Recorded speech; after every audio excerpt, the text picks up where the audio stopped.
क्या मैं अकेला हूं जिसे ये नहीं पता था कि बंगाल के एक गांव में एक सच्ची भूतिया कहानी है? आज मैं आपको कालीघाट के भूत की कहानी सुनाने जा रहा हूं। लेकिन उससे पहले हमारे चैनल को सब्सक्राइब करें और इस वीडियो को लाइक करें। कोलकाता, रंगीन जिंदगी का शहर, लेकिन यहां अंधेरा भी है, खासकर कालीघाट में। पुराना मंदिर, नदी के किनारे काली माता देख रही हैं। भक्त आते हैं, आशीर्वाद मांगते हैं, उनके गुस्से से डरते हैं। राजन की मामी, एक दयालु महिला, ने उसे चेतावनी दी। रात में नदी के पास ख्याल रखना, उन्होंने कहा, खासकर जलते घाट के पास। राजन हंसा। बुरहियाओं की कहानियां, उसने सोचा। एक शाम हवा भारी हो गई, तूफान आने वाला था। जैसे ही राजन नदी के किनारे घर जा रहा था, उसकी रीढ़ की हड्डी में सिहरन दौड़ गई। उसने उसे तब देखा, एक बूढ़ी औरत सफेद साड़ी में, जलते घाट के पास। अचानक ठंडी हवा का झोंका आया, पेड़ की पत्तियां अजीब तरह से सरसराने लगी। नदी के पास की बत्तियां झपकने लगी, जैसे कोई अदृश्य शक्ति उन्हें छेड़ रही हो। दूर से फुसफुसाहटें सुनाई देने लगी, जैसे कोई रहस्यमयी आवाजें गूंज रही हो। औरत रो रही थी, उसकी सिसकियां हवा में बहती हुई राजन के कानों तक पहुंची। उसे सहानुभूति हुई। वह उसके पास गया, पूछा कि क्या उसे मदद की जरूरत है, लेकिन उसने कोई जवाब नहीं दिया, बस रोती रही। राजन को ठंड लग गई, कुछ ठीक नहीं था। वह फिर से चिल्लाया, जोर से। औरत घूमी, उसका चेहरा साये में डूबा हुआ, आंसुओं से भीगा हुआ था। फिर वह चली गई, गायब। राजन अकेला रह गया, उसके दिल में डर समा गया।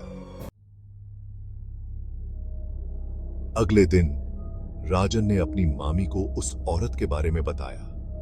उसकी मामी का चेहरा पीला पड़ गया। यह रोती हुई विधवा जैसा लगता है, वह फुसफुसाई।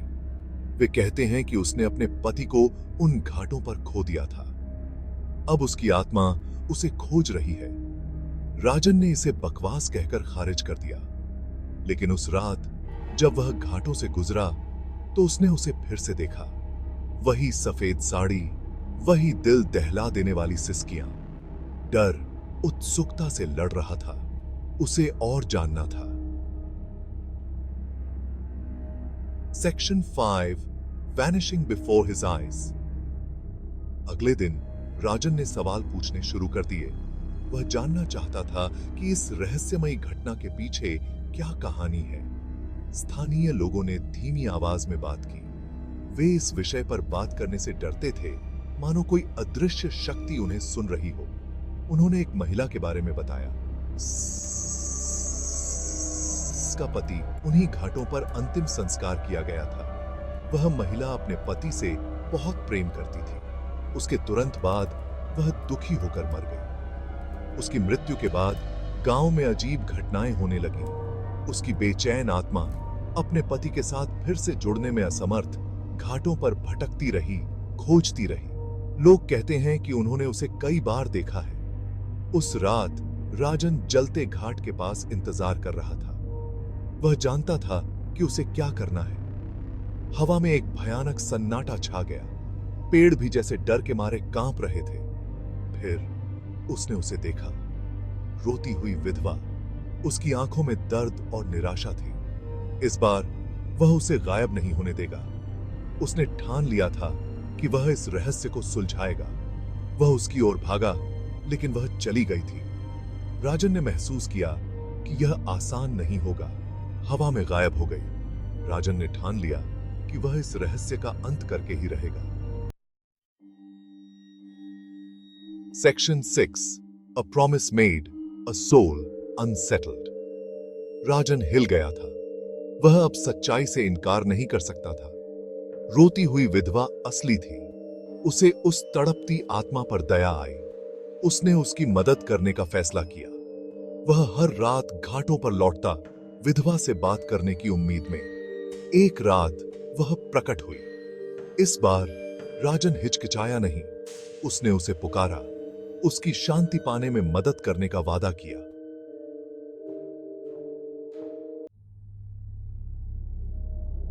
Section 7. The Truth in the Ashes. In the heart of the night, amidst the flickering flames and the scent of burning wood, a story of sorrow and injustice unfolds. रोती हुई विधवा उसकी ओर मुड़ी। उसकी आंखों में अनकही पीड़ा थी, जो उसकी आत्मा को झकझोर रही थी।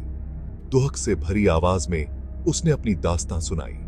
उसकी आवाज में दर्द और निराशा की गहराई थी, जो हर शब्द के साथ बढ़ती जा रही थी। उसके पति पर झूठा इल्जाम लगाया गया था, एक ऐसा इल्जाम जिसने उसकी जिंदगी को तबाह कर दिया। उसे अन्यायपूर्ण तरीके से मार दिया गया था। न्याय की देवी ने अपनी आंखें मूंद ली थीं। उसके शरीर को घाटों पर लाया गया था। उसकी आत्मा को शांति नहीं मिली थी। उसका नाम साफ करने से पहले ही वह दुखी होकर मर गई। उसकी आत्मा अब भी न्याय की तलाश में भटक रही थी। वो बोली ही होकर सामर आदि। उसकी आत्मा को मुक्ति नहीं मिली। अब वह फंस गई थी, आगे बढ़ने में असमर्थ। उसकी आत्मा इस दुनिया में अटकी हुई थी। राजन ने सुना, उसका संदेह दूर हो गया और उसकी जगह एक गहरा दुहक छा गया।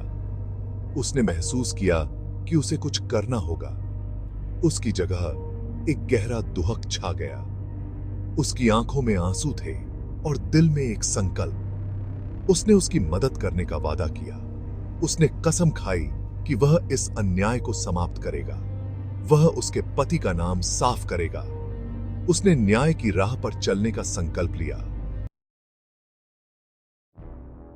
Section 8. Respect, born of fear. This is a tale of how fear can transform into respect. A journey that Rajan undertook, filled with trials and revelations. राजन ने अपनी बात रखी। उसने अपने विचारों को स्पष्टता और दृढ़ता से प्रस्तुत किया, जिससे सभी का ध्यान उसकी ओर खिंच गया। उसने जांच की, पुराने दस्तावेजों को खंगाला, बड़ों से बात की। हर एक दस्तावेज और हर एक बातचीत ने उसे सच्चाई के करीब ला दिया। इसमें हफ्ते लग गए, लेकिन उसे पति की बेगुनाही का सबूत मिल गया।